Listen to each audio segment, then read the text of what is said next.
Kumusta at maligayang araw mga kabirada.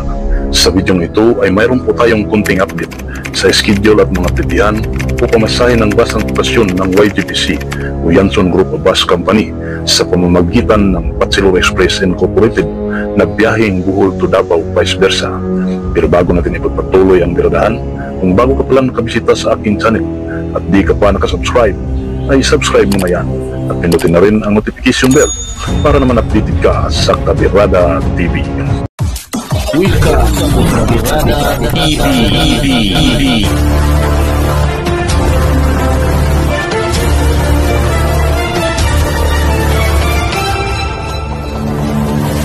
Lahat ng ito ay iyong mapapanood dito mismo sa channel na ito.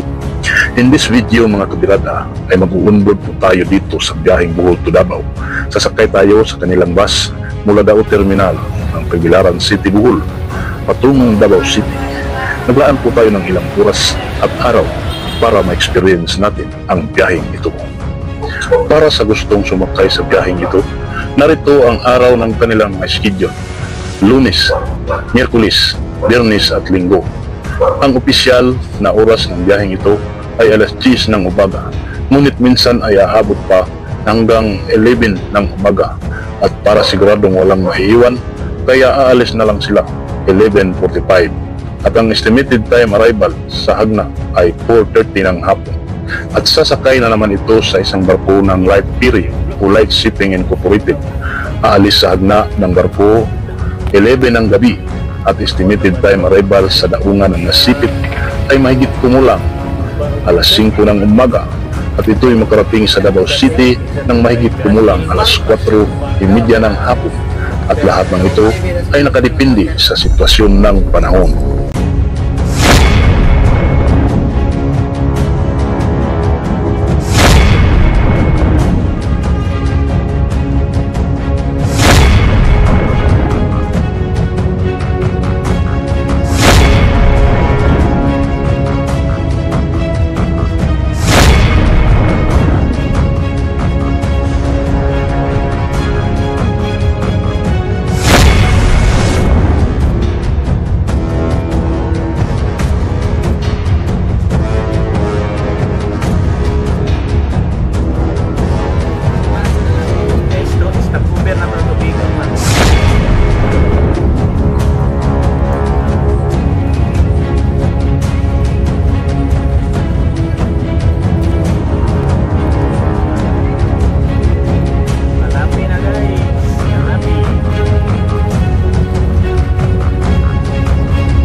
shout out tayo ni Bro Ruben Cotarat.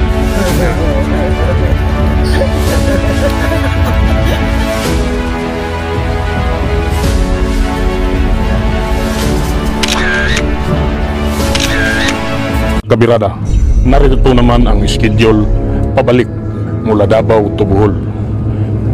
Linggo, alas 8 ng umaga. Martes, alas 8 ng umaga. Huwebes, alas 8 ng umaga. At Sabado, alas 8 pa rin ng umaga. Kung mayroon pa mang mga informasyon na nakalimutan na dapat kong ipaalam, ay mas mabuti kung i-comment mo na lang sa ating comment section, at hanggang kaya ko ay sasagutin natin ang inyong mga katanungan. Mga kabirada, anong masasabi mo sa biyaheng ito? Gusto naming malaman ang inyong opinyon para sabay-sabay tayong makapaghatid ng informasyon sa ating mga kababayan. Kaya feel free to comment down below. Hanggang dito na lang, at sana ay inyong nagustuhan. At kung hindi ka pa nakasubscribe sa aking channel, ay subscribe mo na yan tulad nito. At i-click mo na rin ang bell button para naman updated ka sa Kabirada TV, at abangan ang ating susunod na biradahan. Hanggang sa muli, ito po ang inyong kabirada. Maraming salamat po. Bye-bye.